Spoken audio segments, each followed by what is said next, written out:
आज राहुल गांधी चुनाव आयोग की निष्पक्षता पर सवाल उठाते हैं, लेकिन एक तथ्य ये भी है कि भारतीय लोकतंत्र के इतिहास में इंदिरा गांधी इकलौती ऐसी प्रधानमंत्री हैं जिन पर न सिर्फ चुनाव में धांधली करने के आरोप लगे, बल्कि ये आरोप अदालत में साबित भी हुए।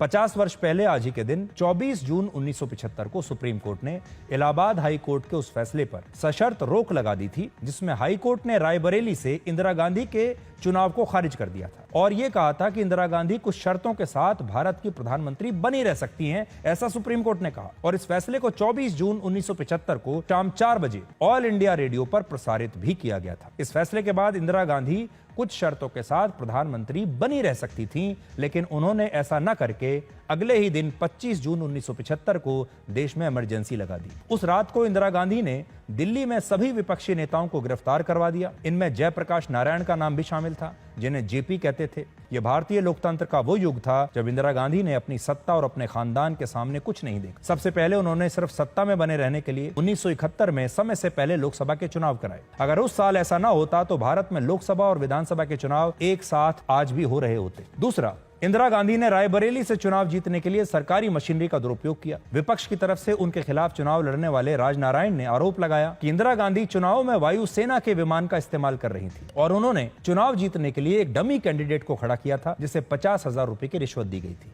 4 साल के बाद 12 जून 1975 को जब इलाहाबाद हाई कोर्ट ने अपना अंतिम फैसला सुनाया तो इंदिरा गांधी को चुनाव में सरकारी मशीनरी के दुरुपयोग का दोषी पाया गया। उस दौर में इंदिरा गांधी ने अदालतों को भी नहीं छोड़ा। उनके खिलाफ हाई कोर्ट के जिस जज ने फैसला सुनाया उनका नाम था जस्टिस जगमोहन लाल सिन्हा। जस्टिस सिन्हा पर फैसला लिखने से पहले बहुत दबाव बनाने की कोशिश की गई।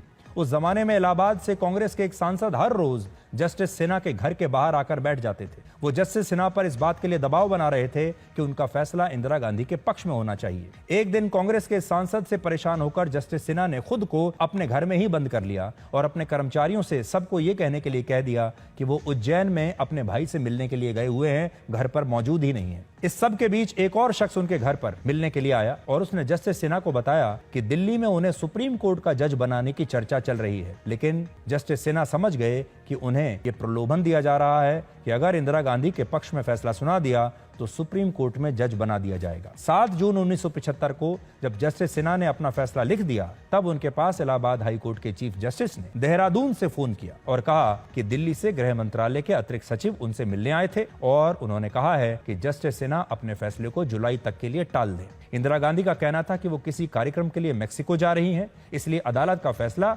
उनकी सुविधा के हिसाब से आना चाहिए। जब जस्टिस सिन्हा सहमत नहीं हुए तो इंदिरा गांधी ने उनके निजी सचिव के घर पर सीआईडी की टीम को भेजा। इस सचिव का नाम था मन्ना लाई और सीआईडी की टीम उनके घर पर जजमेंट की कॉपी ढूंढने के लिए आई ताकि इंदिरा गांधी को पहले से ही पता चल जाए कि उनके खिलाफ क्या फैसला आने वाला है। 12 जून को जब फैसला आया उस दिन भी सुबह सुबह सीआईडी के 2 अधिकारी मन्ना लाई के पास पहुंचे और कहा कि इंदिरा गांधी खुद हॉटलाइन पर हैं और वो जानना चाहती हैं कि जस्टिस सिन्हा क्या फैसला सुनाने वाले हैं। उस समय जस्टिस सिन्हा ने अपने फैसले का आखिरी हिस्सा किसी को भी लिखने के लिए नहीं दिया था क्योंकि वो जानते थे ये लीक हो जाएगा, इसलिए आखिरी हिस्सा उन्होंने खुद लिखा अपने हाथ से, जिसके कारण इंदिरा गांधी अपनी सारी शक्तियों का दुरुपयोग करके भी इस फैसले को लीक नहीं करा पाई। और सोचिए ये सब इमरजेंसी के लागू होने से पहले हुआ, जिससे पता चलता है कि उस दौर में लोकतंत्र की हत्या इमरजेंसी लागू होने से पहले ही कर दी गई थी।